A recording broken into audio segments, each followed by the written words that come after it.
Hi friends, ಅಮ್ಮನ ಕೈ ರುಚಿಗೆ ಸ್ವಾಗತ. ಇವತ್ತು ಕೋಡ್ಬಳೆ ಮಾಡೋದು ಹೇಗೆ ಅಂತ ನೋಡೋಣ. ತುಂಬಾ ಟೇಸ್ಟಿ ಇರುತ್ತೆ. ಬೇಕ್ರಿ ಸ್ಟೈಲಲ್ಲೇ ನಾವು ಬೇಕ್ರಿಯಿಂದ ತಂದು ತಿಂದರೆ ಎಷ್ಟು ಟೇಸ್ಟ್ ಇರುತ್ತೋ ಅದೇ ಟೇಸ್ಟಲ್ಲಿ ಹೇಗೆ ಮಾಡೋದು ಅಂತ ನೋಡೋಣ. ನೋಡಿ, ಒಂದು ಪ್ಯಾನ್ ಇಟ್ಕೊಂಡು ಅದಕ್ಕೆ 1/4 ಕಪ್ಪಷ್ಟು ಚಿರೋಟಿ ರವೆ. ನಾವು 2 ಕಪ್ ಅಕ್ಕಿ ಹಿಟ್ಟು ತೊಗೊಳ್ತೀವಿ ಅಂದರೆ 1/4 ಕಪ್ಪು ಚಿರೋಟಿ ರವೆ. ಸ್ವಲ್ಪ ಈ ಥರ ಹುರ್ಕೊಳ್ಬೇಕು.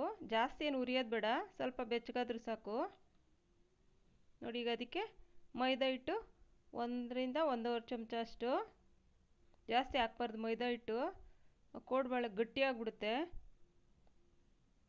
ಇಷ್ಟಕ್ಕಿಷ್ಟು ಹಾಕಿದ್ರೆ ಕರೆಕ್ಟಾಗಿ ಬರುತ್ತೆ. ಲೈಟಾಗಿ ಸ್ವಲ್ಪ ಹುರ್ಕೊಳ್ಬೇಕು. ನೋಡಿ, ಅಕ್ಕಿ ಹಿಟ್ಟು 2 ಕಪ್ಪು.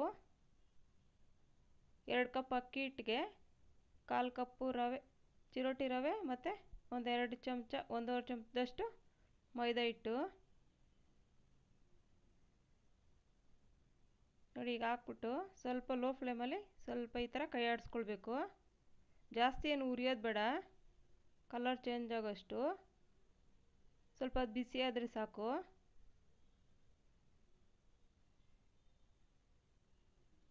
ಲೋ ಫ್ಲೇಮಲ್ಲೇ ಹುರ್ಕೊಳ್ಬೇಕು, ಇಲ್ಲಾಂದರೆ ಸೀದ್ದಂಗೆ ಆಗ್ಬಿಡುತ್ತೆ.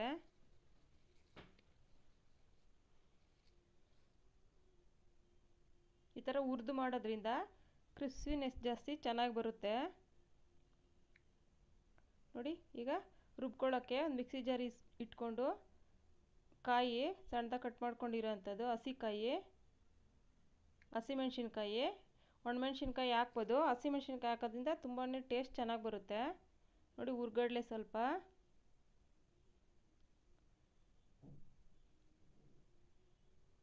ಈಗ ಫಸ್ಟ್ ಒಂದು ಸರಿ ಪೌಡ್ರ್ ಮಾಡಿಕೊಂಡು ನೋಡಿ ನುಣ್ಣಗಾಗಿದೆ.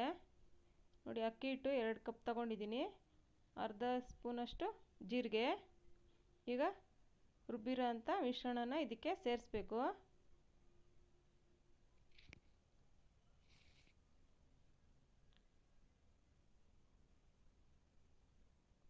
ರುಚಿಗೆ ತಕ್ಕಷ್ಟು ಉಪ್ಪು, ಸ್ವಲ್ಪ ಇಂಗು ಹಾಕೋದ್ರಿಂದ ಟೇಸ್ಟು ಚೆನ್ನಾಗಿ ಬರುತ್ತೆ. ಸ್ವಲ್ಪ ಏನಾದರೂ ನಮ್ಗೆ ತಿಂದರೆ ಏನೂ ಆಗೋಲ್ಲ, ಚೆನ್ನಾಗಿ ಜೀರ್ಣ ಆಗುತ್ತೆ. ನೋಡಿ, ಒಂದ್ಸರಿ ಎಲ್ಲ ಈ ಥರ ಮಿಕ್ಸ್ ಮಾಡಿಕೊಂಡು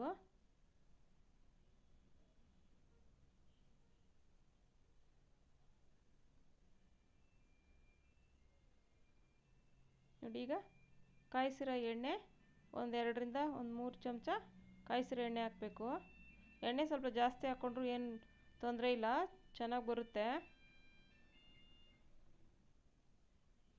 ನೋಡಿ, ಈಗ ಕೈಯಲ್ಲಿ ಕಲಸೋಣ. ತಣ್ಣಗಾಗಿದೆ, ನೋಡ್ಕೊಂಡು ಕಲಿಸ್ಬೇಕು. ಫಸ್ಟ್ ನೀರು ಹಾಕಿದ್ರೆ ತೆಳುವಾಗ್ಬಿಡುತ್ತೆ. ಒಂದು ಸ್ವಲ್ಪ ನೀರು ಕೈಗೆ ಚಿಮ್ಮಿಸ್ಕೊಂಡು ಆ ಥರ ಕಲಿಸ್ಕೊಳ್ಬೇಕು.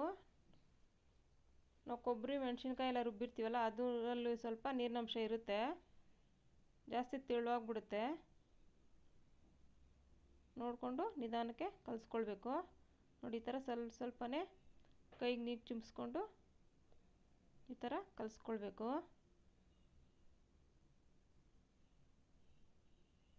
ನೋಡಿ, ಆಗಿದೆ. ನೋಡಿ, ಈ ಹದದಲ್ಲಿ ಇರಬೇಕು.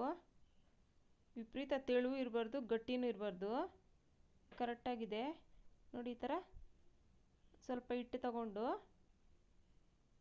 ಈ ಥರ ಮಾಡಿಕೊಂಡು ನಮ್ಗೆ ಯಾವ ಸೈಜಿಗೆ ಬೇಕೋ ಆ ಸೈಜ್ಗೆ ಕೋಡ್ಬಳೆ ಶೇಪ್ನ ಮಾಡ್ಕೊಳ್ಬೇಕು.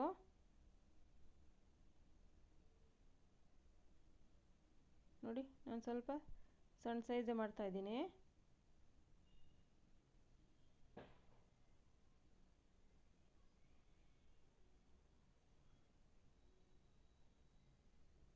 ಏನು ಒಡ್ಕೊಳ್ಳಲ್ಲ, ಏನೂ ಇಲ್ಲ, ಕರೆಕ್ಟಾಗಿ ಹದವಾಗಿ ನಾವು ಕಲಿಸ್ಕೊಂಡ್ರೆ ನೀಟಾಗಿ ಬರುತ್ತೆ.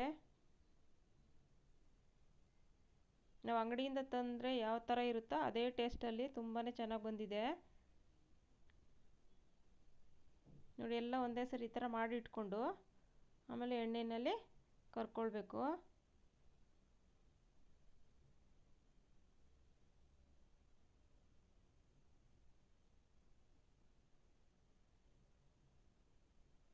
ಎಲ್ಲ ಒಂದೇ ಸರಿ ಈ ಥರ ಮಾಡಿಟ್ಕೊಂಡು ಕರ್ಕೊಂಡ್ರೆ ಬೇಗ ಆಗುತ್ತೆ.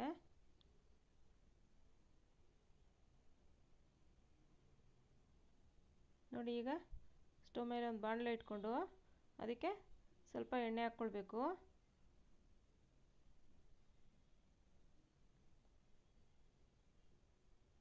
ನೋಡಿ, ಎಣ್ಣೆ ಕಾದಿದೆ. ನಾವು ಕೋಡ್ಬಳೆ ಹಾಕುವಾಗ ಸ್ವಲ್ಪ ಲೋ ಫ್ಲೇಮಲ್ಲಿ ಇಟ್ಕೊಂಡೇ ಹಾಕಬೇಕು. ಎಣ್ಣೆ ಚೆನ್ನಾಗಿ ಕಾದಿರುತ್ತಲ್ಲ, ಫುಲ್ಲು ಉರಿ ಇದ್ದರೆ ಮೇಲೆಲ್ಲ ಸೀದಂಗೆ ಆಗ್ಬಿಟ್ಟು ಒಳಗಡೆ ಬೇಯಲ್ಲ.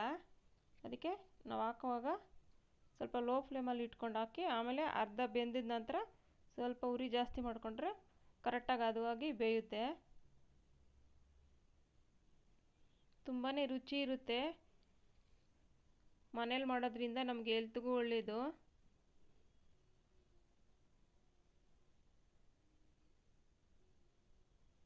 ನೋಡಿ, ಸ್ವಲ್ಪ ಲೋ ಫ್ಲೇಮಲ್ಲೇ ಬೇಯಿಸಿದ್ರೆ ಚೆನ್ನಾಗಿ ಹದವಾಗಿ ಬೇಯುತ್ತೆ.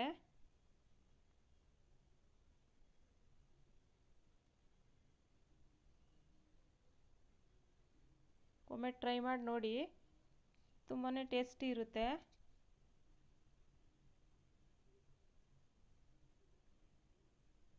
ನೋಡಿ, ಈ ಕಲರ್ ಇನ್ನೊಂಚೂರು ಆಗಬೇಕು.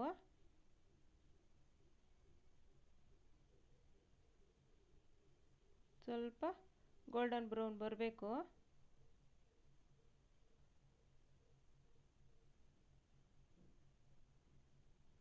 ಕಲರ್ ಚೇಂಜ್ ಆದಾಗೆ ಕರೆಕ್ಟಾಗಿ ಆಗಿರುತ್ತೆ. ಸ್ವಲ್ಪ ವೈಟ್ ಇದ್ರೂ ಬೆಂದಿರಲ್ಲ ಒಳಗಡೆ, ಟೇಸ್ಟು ಚೆನ್ನಾಗಿ ಬರಲ್ಲ ಆಗ.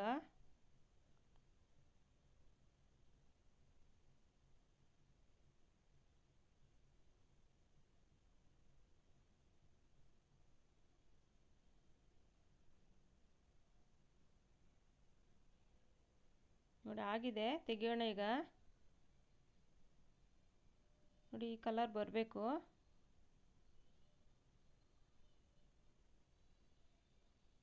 ನೋಡಿ, ಒಂದು ತಟ್ಟೆಗೆ ಎಲ್ಲ ತಗೊಳ್ಳೋಣ.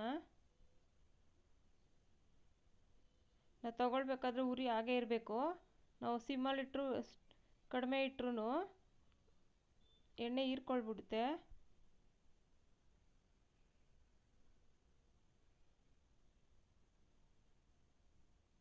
ನೋಡಿ, ತುಂಬ ಚೆನ್ನಾಗಾಗಿದೆ. ಒಂದ್ಸರಿ ಟ್ರೈ ಮಾಡಿ ನೋಡಿ.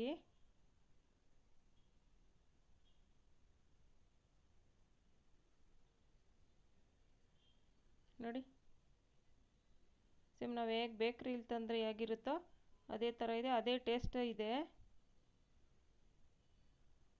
ನೋಡಿ, ಕಟ್ ಮಾಡಿದ್ರೆ ಹಾಗೆ ಸಾಫ್ಟಾಗಿದೆ. Thank you friends.